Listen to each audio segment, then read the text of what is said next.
Halo semuanya, masih bersama Ulfa dalam rangkaian video topik DFS-BFS. Video ini memberikan gambaran yang lebih luas mengenai penerapan penelusuran graf. Contoh penerapan yang pertama adalah pada citation map.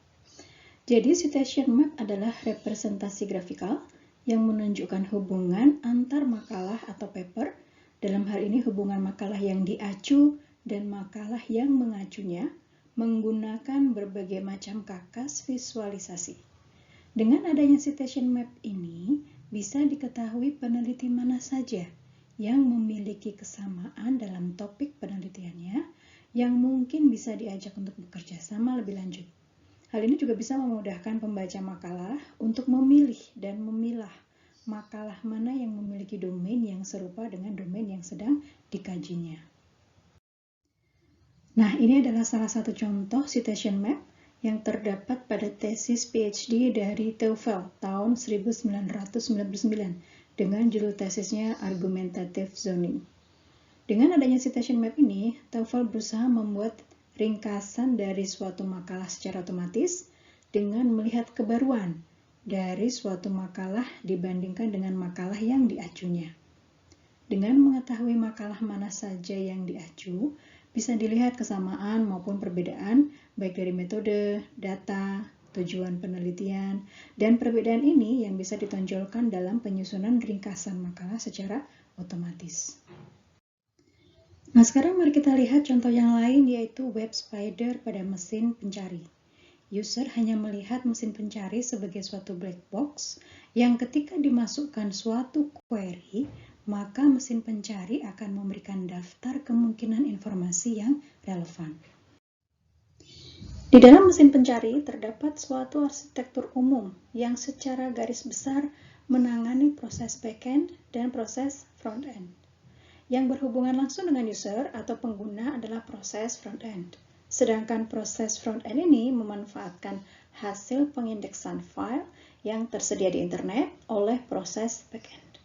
Jadi, secara periodik, web spider atau disebut juga web crawler akan menelusuri halaman web yang tersedia di internet. Halaman web yang didapatkannya kemudian dimasukkan ke dalam proses pengindeks dan hasilnya disimpan dalam basis data.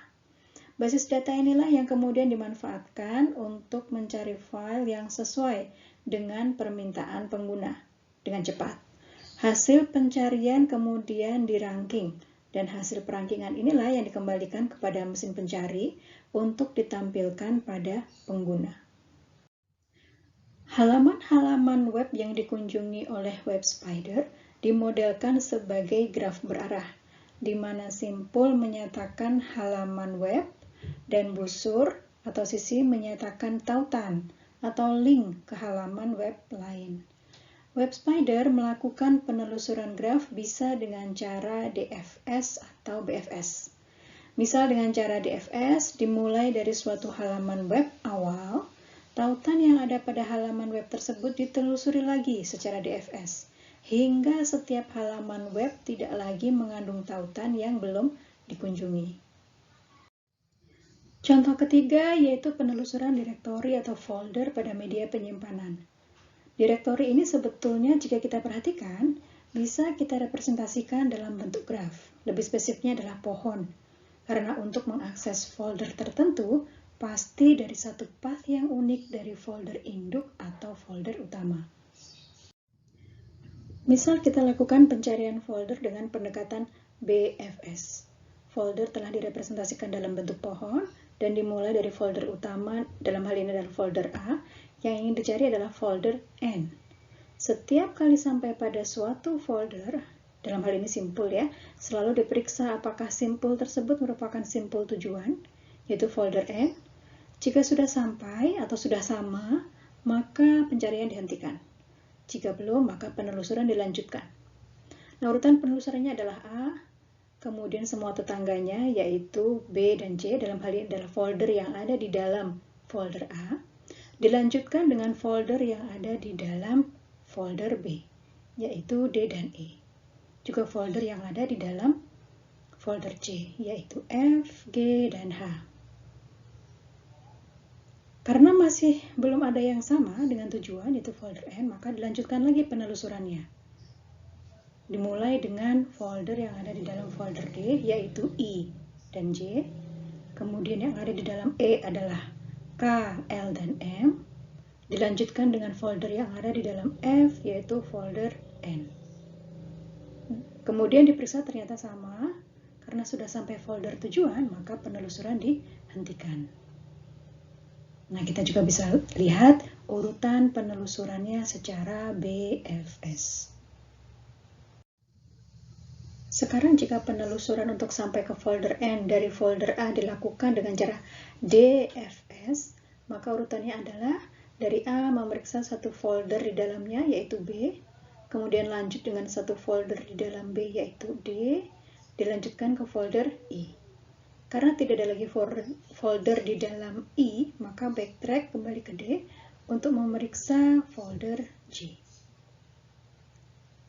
Karena sudah mencapai basis atau ujung gitu ya, maka backtrack ke folder D, backtrack ke folder B, dan dari folder B baru diperiksa folder lain, yaitu E. Kemudian ke folder K, lalu L, dan M.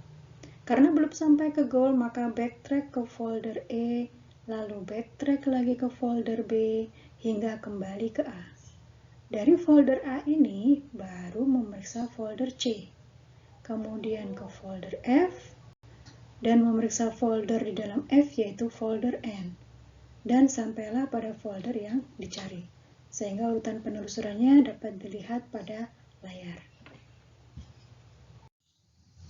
Nah, demikianlah beberapa contoh penerapan penelusuran graf dengan DFS dan BFS. Selamat belajar!